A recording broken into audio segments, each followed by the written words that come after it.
to the Butler area Centennial celebration. We hope you will enjoy the next hour and a half as we try to portray the history of the Butler area. We will try to portray historical facts, the styles of the eras, the joys, the sorrows, and yes, the humor also. The earliest residents of the Butler area, as well as the rest of the nation, were our Native Americans, followed by the fur traders and hunters. Signs of the Indian culture are still prevalent in the area. Many signs of their presence in the area have been found. Arrowheads and Indian hammers have been unearthed in many fields. Our early pioneers were the next inhabitants. They may have come by oxen or covered wagon through the tall, lush grass of the virgin prairie, or perhaps later by immigrant trains. Some of the early settlers to the Butler area were Ash, Ashbal, Anderson, Osland, Atkinson, Benson, Butler, Bone, Bartell, Berry, Buck, Bird, Beeler, Dukley, Beatty, Fury, Beck, Berger, Beckegard, Bush, Birkeland, Brendemill, Butz, Clausen, Coyle, Kavanaugh, Coyne, Curtis, Deitchley, Dury, Deck, Esplin, Essington, Ingberg, Ingerson, Ingebretson, Flatham, Fadness, Grimes, Gieber, Gramberg, Grody, Harrison, Hartzell, Hoovey, Hansen, Hollingsworth, Herr, Halverson, Hynoski, Henriksen, Holler, Dr. Hayes, Heron, Hicks, Erke, Iverson, Jensen, Casson, Krieger, Quam, Knauber, Leegard, Lugo, Logan, Link, Lutke, Malloy, Mathiasen, Moen, Nolte, Nygaard, Norby, Nichols, Oglum, Olson,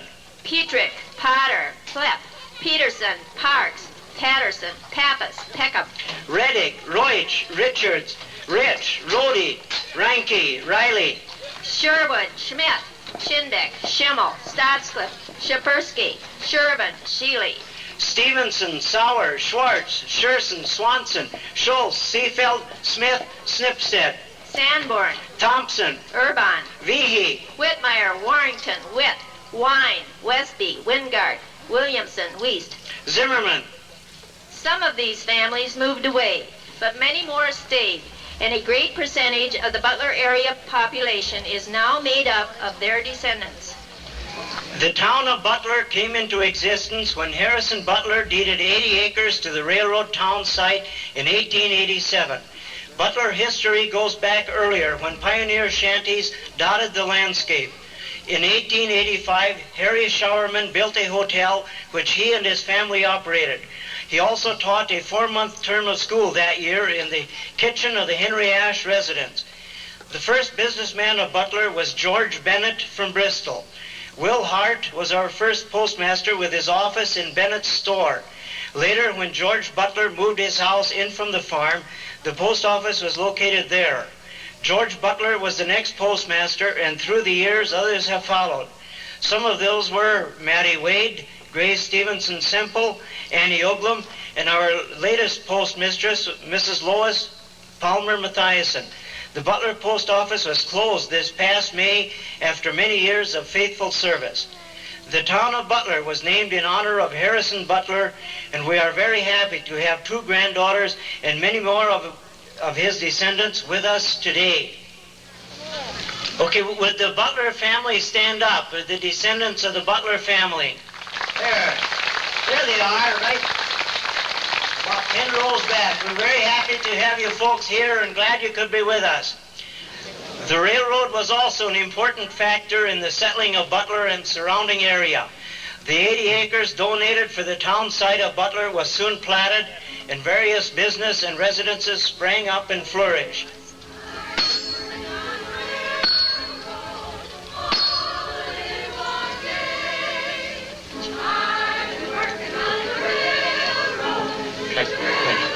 Mick Nugent was the first depot agent, followed by Clarence Butts.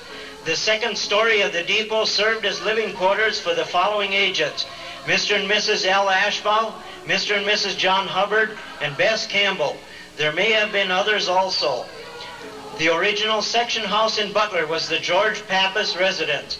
It was moved in 1929 to its present location and is now owned by the Skilbred family. The first section foreman was Percy Malloy, the father of Helen Bone of Webster in 1890.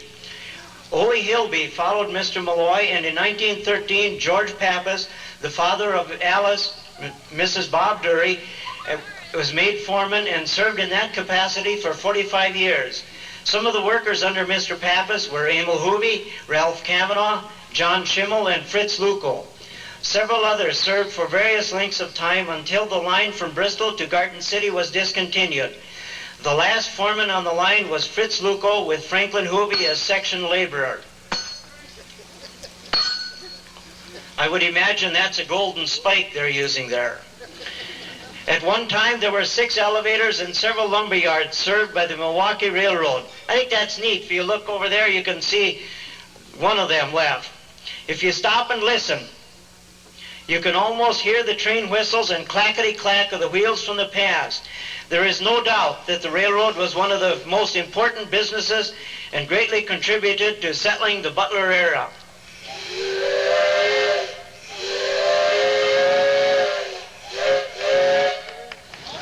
George Butler donated the land for Prairie Mound Cemetery. A young boy struck by lightning, Ira Sanborn, was the first person buried there.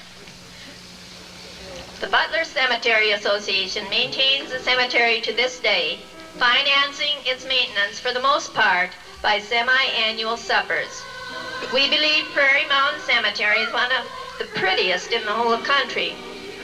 On October 14, 1958, Albert Zimmerman gave a deed to the association for land to the south of the present cemetery. It is surveyed, lots staked, and ready for sale. In September of 1969, when the Evangelical United Brethren Church closed, the association purchased the church building and is now known as Prairie Mound Memorial Hall. This is where the suppers are now held.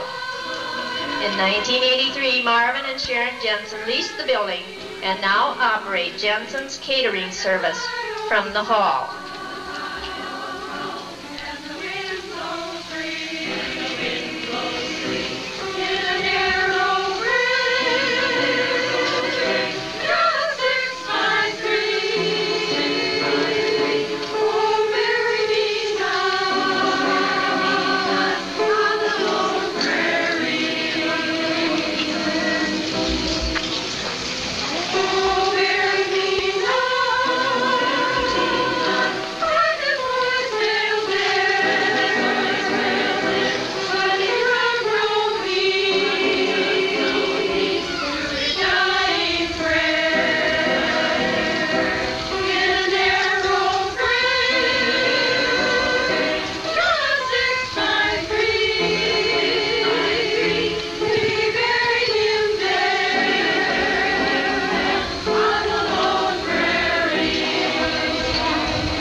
Churches were very important to the early residents of Butler, and at one time 3 churches, the Methodist, the German Lutheran, and the Evangelical United Brethren. The Methodist Church was moved to Bristol and is now the VFW Post Home in Bristol. The Evangelical United Brethren Church closed its doors in 1969 after 81 years of faithful service. They were merged with the United Methodist Church of Bristol. The last pastor was Reverend Brewer. The German Lutheran Church and the Norwegian Lutheran Church east of Butler, namely Faith and Ebenezer congregations, merged on March 19, 1934 to form the Butler Lutheran Church. This congregation will celebrate their centennial on June 14th and 15th, 1986. In early days, church services were held in homes or schoolhouses until congregations were formed and church buildings erected. The following was taken from the Diamond Jubilee edition of the Reporter and Farmer and was written by Carrie Potter Sherwood. Church services were held in the schoolhouse. One pastor served both Bristol and Butler. One of the brethren always drove the minister down. Those sermons were a lamp unto my feet and a light to my path. The seats were for 2 occupants, easily movable and easily upset. I recall one enthusiastic member kneeling down to worship, lost his balance, and came near going overboard.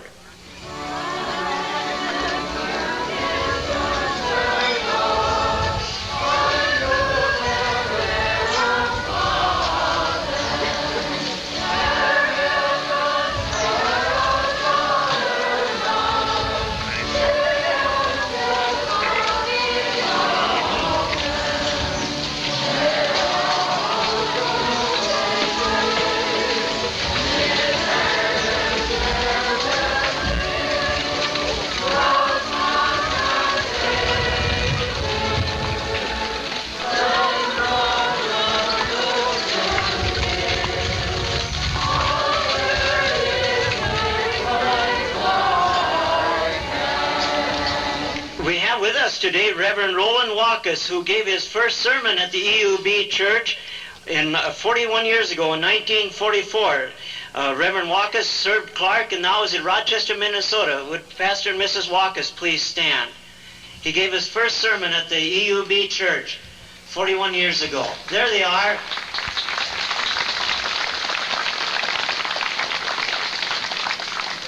In the foreground, we have Bob Ludebar and Lorraine Anderson. Wouldn't that be fun to go to church and deal like that? Our house was just across the road from the German church, and through the open windows in the good old summertime, we could hear those hard-working men and women singing songs of praise in their native tongue, while we couldn't understand, the one above did. Among the worshipers were a dear old couple from the country who always drove to church in an open buggy with an old balky horse attached. Get that balky horse going. That's not too bad for a balky horse. Services let out about the time we were eating dinner, but no matter how hungry we girls were, Sister and I just had to watch Grandpa and Grandma. Grandpa with his few stray locks of whiskers sitting bolt upright, lines firmly in hand. Grandma with her feet firmly planted against the dashboard, her little black bonnet tied neatly under her chin, no doubt saying to herself, the greatest of these is patience, waiting for old Dobbin to take off. Time varied before the Spirit moved him. It might be 3 minutes or it might be 30. There they sat. Everyone else had departed. Finally, old Balky took off. Numerous fires hit Butler, and while this is not a funny thing, an early resident narrated the following. One night, a nearby farmer looked out his window and saw a fire in the elevator. He promptly hightailed it to town, but by that time the fire was raging, so the farmer thought he had better head for home and save his own buildings from the flying sparks and embers. The wind, as is common in South Dakota, was quite strong. Meanwhile, back in Butler, a resident who lived close to the fire decided to evacuate. Being quite a musician, he sat on the floor and sorted out his music. One pile he especially wanted, he grabbed and ran to a plowed field and put his music there. Proceeded to put some weight on it so it wouldn't blow away. The next day he went to retrieve his music, and wouldn't you know it, a once-in-a-million thing happened. A blazing shingle had blown to this very spot and burned up the poor man's music. Another resident packed his dishes in a bushel basket, opened the window and threw them out, then proceeded to grab his mattress and carry that out. We would probably do the same thing under those circumstances.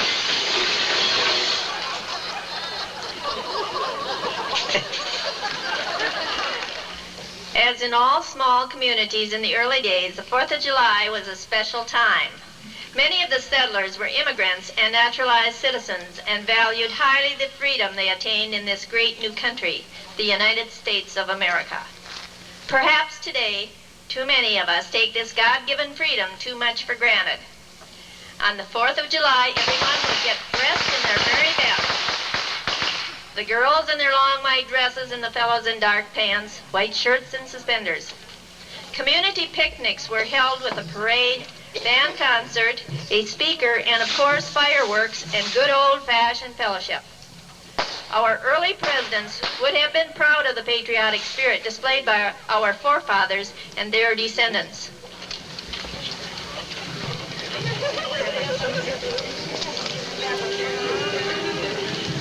Oh, beautiful, our spacious land, forever winds of rain, for purple mountain majesties, above the fruited plain. America, America, the shed is grace on thee, and crown thy good with brotherhood, from sea to shining sea. A very interesting post-4th of July story was narrated to us by Helen Bone. A few days after the 4th of July celebration, we were packing the flags and assorted items left over. Sam Anderson asked Mr. Berkey what should be done with the fireworks that were not sold. Mr. Berkey talked with some of the young men about town and gave them a good deal. Just before the 4th, we received a shipment of cotton bats and had them neatly packed on the top shelf of the dry goods department. If you have never seen a cotton bat, you don't know what you have missed. A few nights after the 4th was the time for the fireworks to be enjoyed. The people lined the streets and the boys went to the north-south road west of Main and began sending the rockets up the street. All went well until one of them decided to go northeast and went through the big window of the Butler Mercantile store, landing in the cotton bats. In just a few minutes, there was a big fire. Where's the fire truck? Every utensil that would hold water was taken from the store, and soon there was a bucket brigade. 3 men were at the back door and took the water to the men who were trying to put out the fire. At last, they won the battle. But what a mess, water everywhere. The store was closed the next day. The fire's out, Jerry.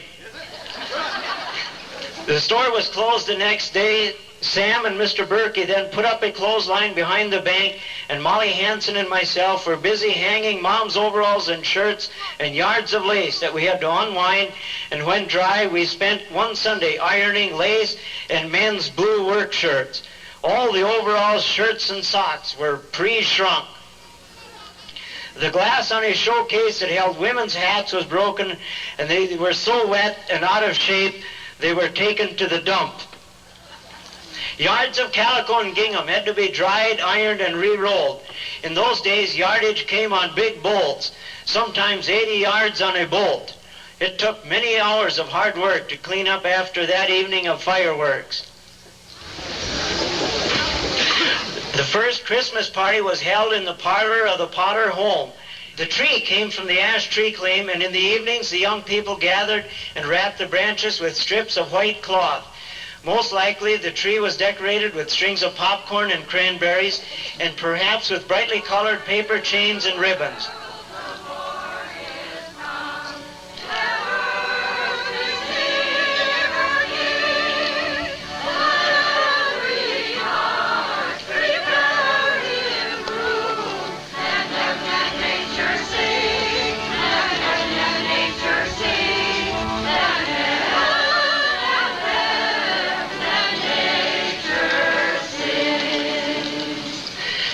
The children then presented their program, for which they had practiced long and diligently around this tree, along with everyone joining in the singing of carols.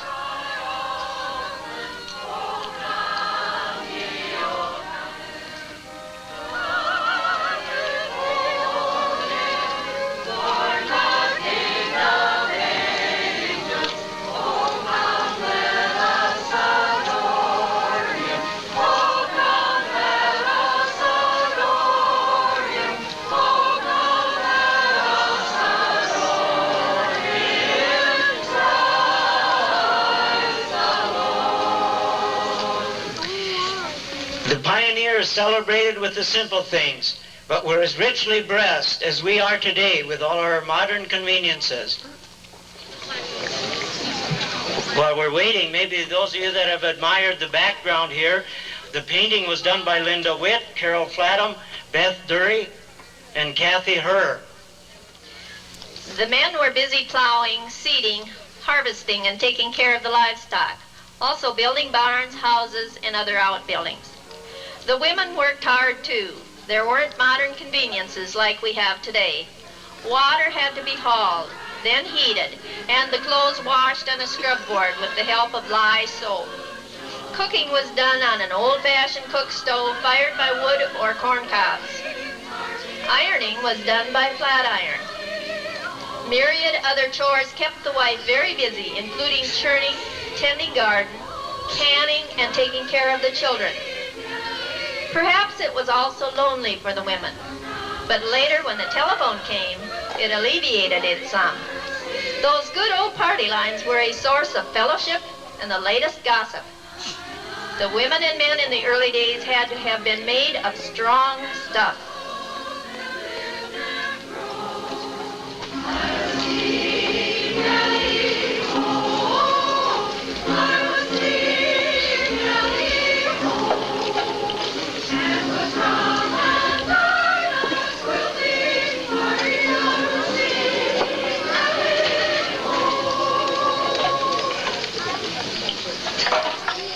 A top priority of the early settlers was the education of their children. The first school was a farm home kitchen in 1885. Later on, a frame schoolhouse was built, and still later, the present school was built. Butler was a typical school with the 3 R's taught, plus debate, music, basketball, and gym, which was and is a part of every school. Professor Lightsheim was the first high school superintendent in 1927, and the last superintendent was Larry Brown. The first high school graduating class was 1927, when Esther Lugo and Cora Buckley graduated. The last class to graduate was the class of 1947, composed of Floyd Parks, Elma and Thelma Peterson, and Donna Schimmel, Donald Urphy, and Lorraine Petrie. In 1933, the Butler basketball team had lots of talents in their ranks. The team had a very successful season, but was denied a berth in the state tournament when they lost in the district finals. This game was very, very controversial and hotly contested even to this day. Members of this team were Cy Ash, Art Nash, James Pappas, Herbert Babcock, Wesley Moore, William Shanahan, Kermit Parks, Dale Parks, and Robert Babcock. The coach was Ted Ramus, and the superintendent, Henry Hand. The grade school continued until 1960. The last teachers of the grade school were Ida Holler, grades 1 through 4, and Alice Dury, grades 5 through 8. Palmer Mathiasen was the custodian. Some of the basketball players of that year are here today. Artie and Cy Ash I've seen. Anyone else? Would they stand? Kermit Parks, maybe? Thank you. The year of 1888 will forever be engraved in history and our minds as a year of the infamous blizzard of '88. Try to picture a white wall, far as you could see, and the howling winds whistling around the corners, whipping the snow into huge drifts. Tending to livestock must have been an almost impossible task, for in those days it was almost endless prairie. The pioneers did not have the shelter belts we are blessed with today. In 1889, Dakota Territory officially became the state of South Dakota. Perhaps during those long winter months, the pioneers' entertainment was square dancing. Let's hear that music and make those feet fly. Away they go. Got Marvin Johnson on the fiddle. About your partner, corners on. All 4 ladies chain on, go straight across that ring. Turn that girl and chain them right on home. Join and circle to the left around that ring. But down at that corner now, weave the ring and go. Weave it in, wave it out, you beat that girl and then do it, circle around that girl and promenade her home. Promenade 2 by 2, heel her toe and promenade. Then 2 couple squares, do 4 hands around that ring. Make a right hand star with the outside too, turn it all the way around. Hand star left to center, turn it, pull around. Say 2, go right, left through, and turn that girl around. Swing through again, swing through again. Swing that corner girl, promenade. Promenade, 2 by 2, heel her toe and promenade. Away you go, all the way home, take her home. Head square through, 4 hands around you go. Make a right hand star with the outside too, turn them on and on.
I hope you swing there with that man. Join your hands in circle to the left or right again. Left down at your corner, wheel the ring. Well, you wheel it in, you wheel it out, you make that girl again. Do it outside the door, rub that girl and promenade. Promenade 2 by 2, heel and toe and promenade. Home you go when you're home.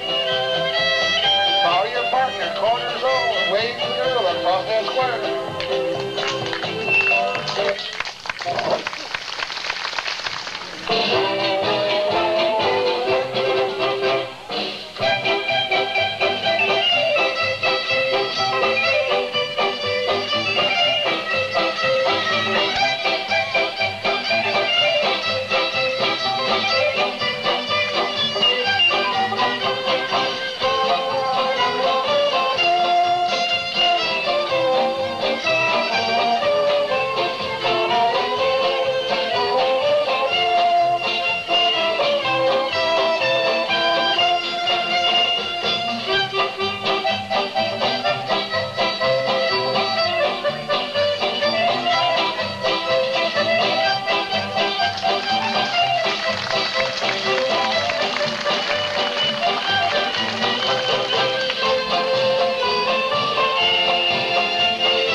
That was to the calling of Gene Roth of Andover.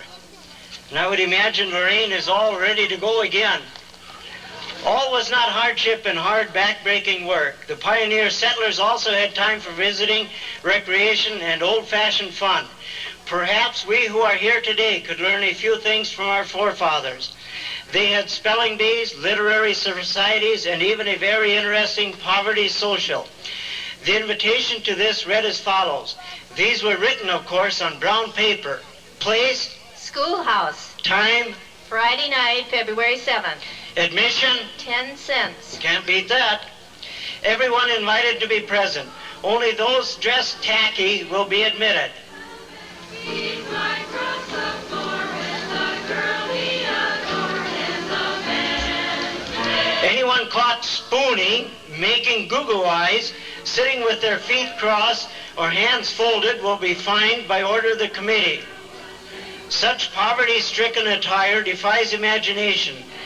Binder twosome for shoelaces, patched clothes, buttons replaced by nails, rope for belts, hats trimmed with chicken feathers, vegetables or has-beens. One girl scooped out a pumpkin half and filled it with mush and milk for her supper. Some brought soup or sandwiches garnished with alfalfa. Must have been the first health food nut around here. The town must have rocked with laughter that night, and wouldn't it be fun to try a poverty social in our day and age? Fashions of this time were much different than they are today. The dresses covered a lady from head to heels, and the things they wore underneath. Now that was torture. Makeup also was not as available as it is today. The only cosmetic available was a cake of magnesia, which when applied gave a gal the appearance of passing from life into death. Another formula for lightening the face was 3 ounces of rainwater, 1 tablespoon Epsom salts, and a dash of rose water. And you had better shake that concoction before applying. And of course we cannot forget ye old curling iron. For special occasions, this invention, a round iron with a semi-round affair, was heated in the old kerosene lamp. When the iron was hot, the hair was rolled on it. Woe if the iron was too hot. The result was singed hair or even a lock burned off. Do you suppose that is why so many women wore their hair in a pug or a bun or in braids? We will not neglect the men in this fashion review. Many a handsome man could be found with his celluloid collar, smart dark suit, immaculate high lace shoes, and dashing plug hat or derby. I'm sure many of these men wore full beards or sported mustaches, just as many of the fellows here do today. Remember those basket socials? The ladies would bring baskets of food in decorated containers, and the men would buy for his favorite lady's basket. If a lady was extremely popular, perhaps a pretty new schoolmarm, or if her beau wanted it bad enough, believe me, he would pay dearly for it. Then there was a donation party for the pastor. He would receive a pound of this or several pounds of that. Gifts were farm produce. A missionary barrel and silver offering on Sunday were his salary. I wonder how the pastor would react today if we tried that method of payment. Say what? Butler's very first businessman was George Bennett from Bristol. The grocery store in those days would probably be classified as department stores today, for they carried everything from hardware to calico, dried herring to chewing tobacco. One store had a cigar box filled with smoking tobacco displayed in a very noticeable place. This was known as the poor man's box. Above it was free matches. One customer was a farmer with a full set of whiskers. He would arrive the same time each Saturday and head straight for this box. Some of the local fellows got together one day and doctored the contents of this box. True to form, the farmer arrived, filled his pipe and lit it. All of a sudden, there was a minor explosion, and the farmer left in short order with his beard a-smoking. The main street of Butler, about 1915, sported the Butler Hotel, Strandness Bank, Stewart's Cafe, Potter Harness Shop, Telefire Variety, Barber Shop, and the Butler General Store. Also the State Bank, the Lumber Yard, and Hynoski Harness Shop. There was also the Town Hall, the garage, the livery barn, John Lonauger's butcher shop, a saloon, the Streisel building, another saloon, you gotta have them, the Flynn blacksmith shop. Now you're making hay there. He's leading into it. Hanson and Hanson, the general store, the farmer's elevator hardware, and the cream station. Later, the community was served by L.E. Goodell's Dry Goods, August and Art Schmidt's Dry Goods, Gus Mohn's Grocery, August Creech's Grocery, Esther Beatty's Cafe, Marvin Luco's General Store, the Farmer's Hardware Store, E.D. Richards Manager, Pete Peterson's Saloon, Ted Hoovey's Hardware, Dr. Haas, M.D., Dr. Denton, Dentist, Editor Bess Snibstead of the Butler Herald. Okay, the Sherman Drug Store, I suppose that moved to Bristol, but the Shermans were in Bristol, John Rosette's Garage, and we had Margaret Rosette here, who was a daughter. Hulverson's Store, Rex Beatty's Garage, and I know I've seen some Beattys here, and of course Baldy Beatty is one of the descendants. So Mrs. Rex Beatty and, is it Donna Beatty? Or Baldy's sister anyway. Rice's Pool Hall, Curtis's Flour Mill, Keith McLean's Station, Uglam's Cafe. Never forget Annie Uglam. Esplin's Store and Coffee Shop, and at one time 5 elevators. Today, the only business remaining is Jensen Catering and a very informal coffee shop run by Alice and Magnus Esplin. Butler was a thriving town at one time, and always an image of this will remain in the minds and hearts of those of us who consider Butler our hometown.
to the Pantry Six from Bristol. And they are Dolores Freiberg on the organ, June Swanson, Ethel Petrick, Wes McKittrick, Marvin Johnson on the fiddle, and Maurice Davidson. Skating and bobsledding were popular in the winter, as was croquet and horseback riding in the summer. Spare time in the day was spent playing croquet, and rumor has it that they had some ardent addicts to this game. It seems when it got too dark to play, they would tie white flags on the croquet hoops and hire someone to carry a lantern to light the way. Independent basketball team, 1915. The first Independence basketball team was organized at that time. Team members were Joe Esplin, Ed Kelly Wine, Albert Zimmerman, Ralph Erkey, Edward Beeler, Eddie Zimmerman, Melvin Anderson, and Henry Wine. The only one left is Michael Herr, looks like. And some of the descendants of these people are here. Joe Esplin, of course, just had his 90th birthday. World War I was supposed to be the war to end all wars. But unfortunately, that was not to be.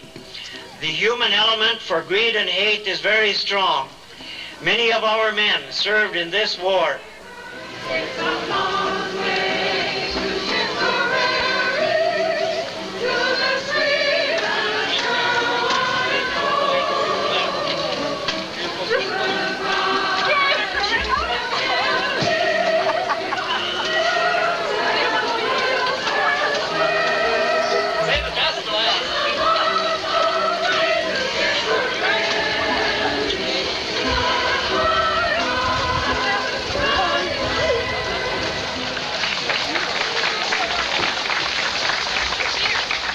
Here comes Burdell Bones' Trolley Service.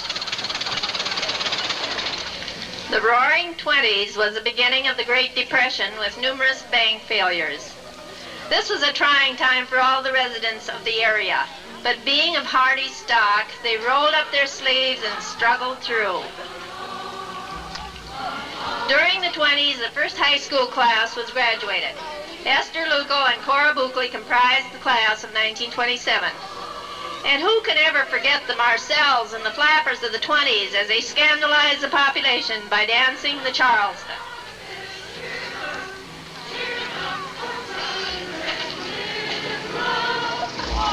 Remember the big bands of the 30s? The music was sweet, and the people danced the Continental, the Bunny Hop, and the Foxtrot. Perhaps the music and dancing helped blot out the troubles brought on by the Depression, at least for a little while. This era came to be known as the Dirty 30s, and with good reason. The black blizzards destroyed cropland and crops just as effectively as their winter counterparts. Along with the incessant dust came another plague known as grasshoppers. Great clouds of these infernal creatures would eat everything in sight, even fence posts, according to some folks.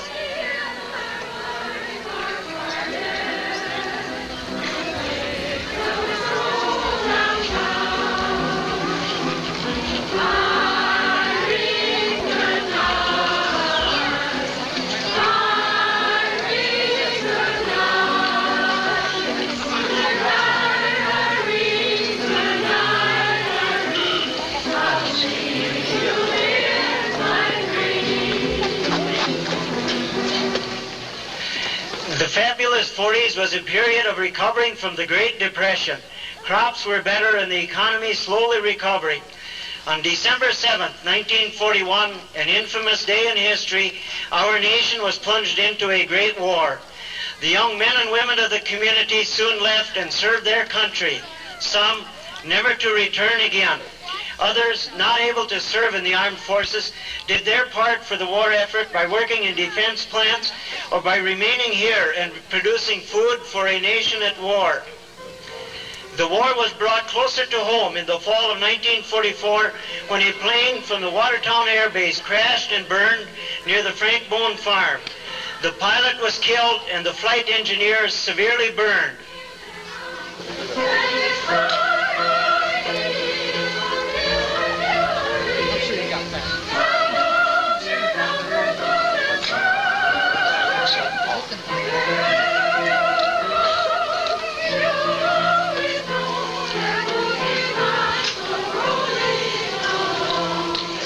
On that plane crash, I can still remember seeing that crash over there by Bones, and picture that pilot as he sat in that plane, just a black hulk.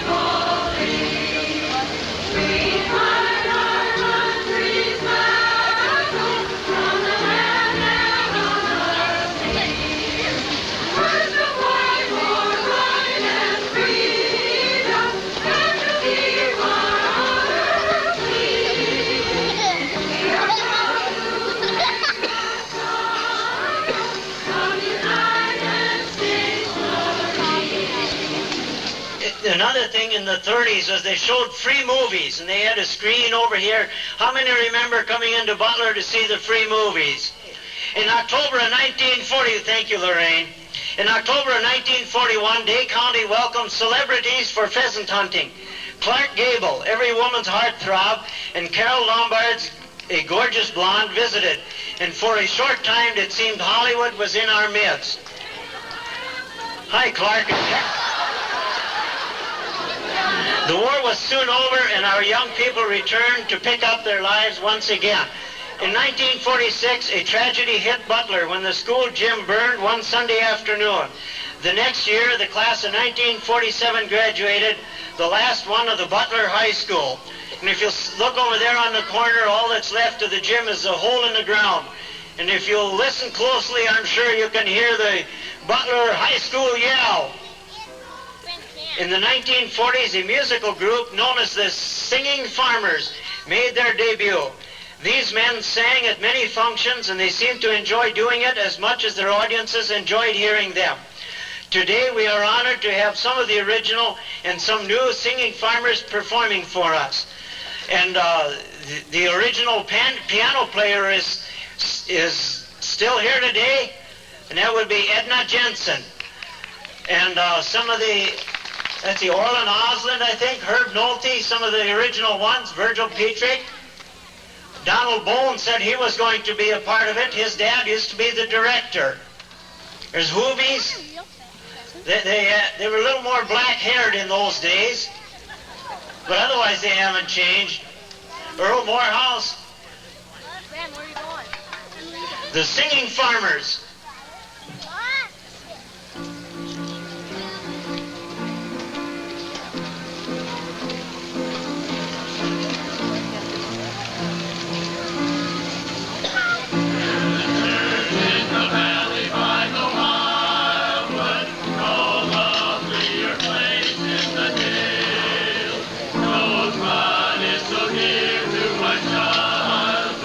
As the little brown church in the village.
Jesus took me in and sent a little light from heaven filled my soul. It made my heart in love and wrote my name above. And just a little talk with Jesus made me whole. Have a little talk with Jesus, let us tell him all about our troubles. Hear our faintest cry, answer by and by. Feel a little prayer will turn him, know a little fire is burning. Find a little talk with Jesus makes it right. Sitting at mountain here, my eyes may filled with tears. But Jesus is a friend who watches day and night. I go through him in prayer, he knows my every care. And just a little talk with Jesus makes it right. Let's have a little talk with Jesus, let us tell him all about our troubles. Hear our faintest cry, answer by and by. Feel a little prayer will turn him, know a little fire is burning. Find a little talk with Jesus makes it right.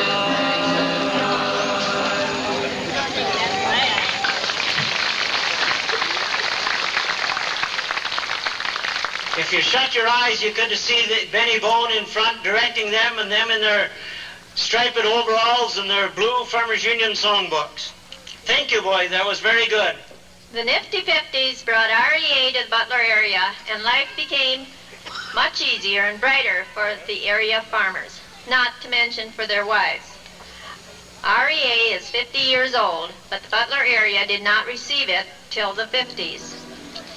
The 50s again brought conflict, and young men and women once again donned the uniforms and left to serve their country. This was known as a police action. But how do you explain that term to veterans of the Korean conflict and to the families of those who lost loved ones?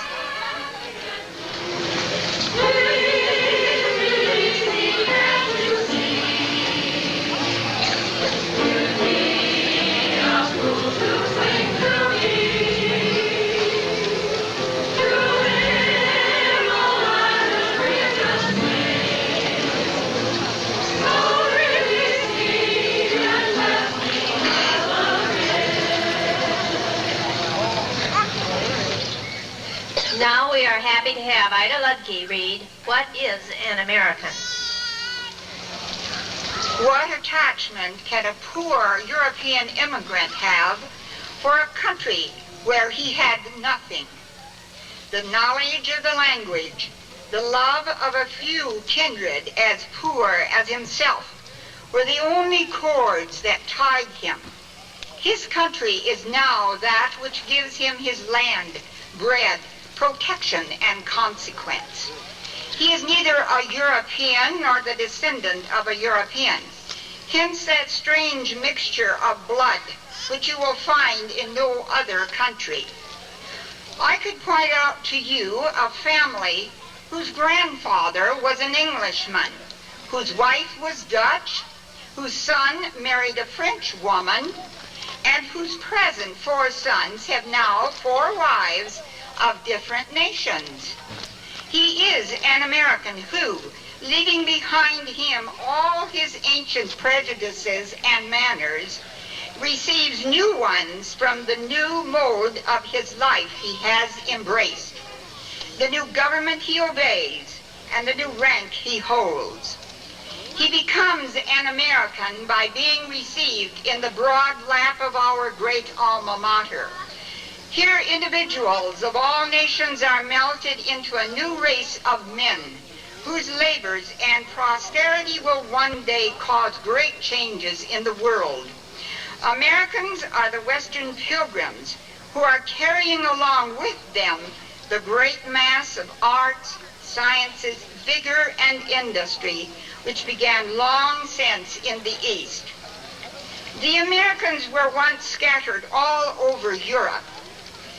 Here they are incorporated into one of the finest systems of population which has ever appeared and which will hereafter become distinct by the power of the different climates they inhabit. The American ought therefore to love this country much better than that in which either he or his forefathers were born. The American is a new man who acts on new principles. He must therefore entertain new ideas and form new opinions.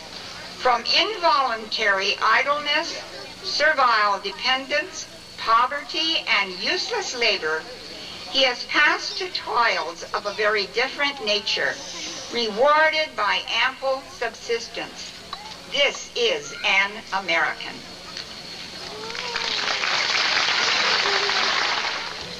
The 60s were the era of the space programs.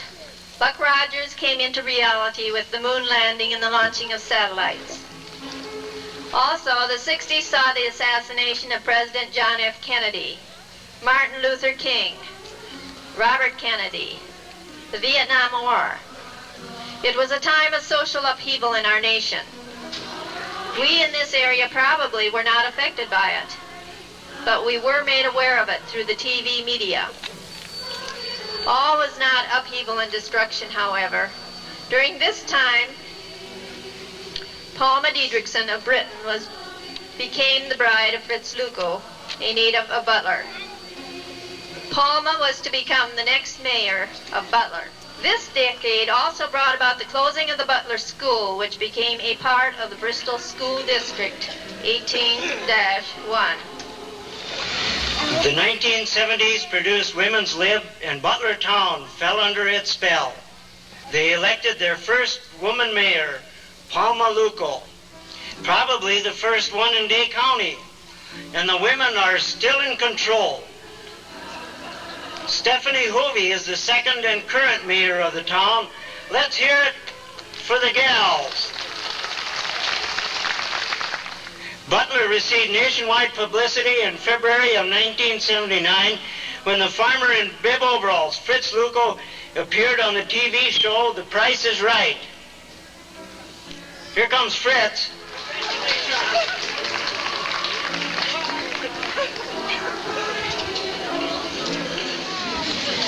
This brings us to the present era. The music and the styles in town have changed, but the pioneer spirit and stamina of our forefathers still prevail.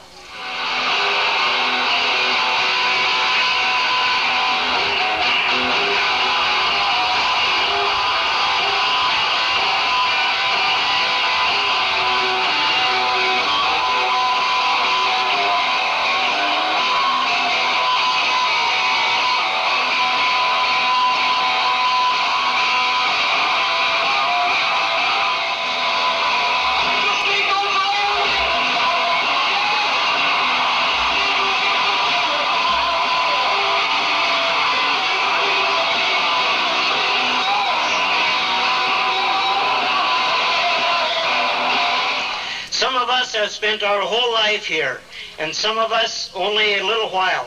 But we all consider Butler our hometown, and the precious memories and friendships will always be in our hearts. Our Centennial celebration is now concluding, and we want to thank all of you who came and all who participated and joined in our celebration. And may all of those who are part of the school reunion tomorrow have as good a time as we have had today.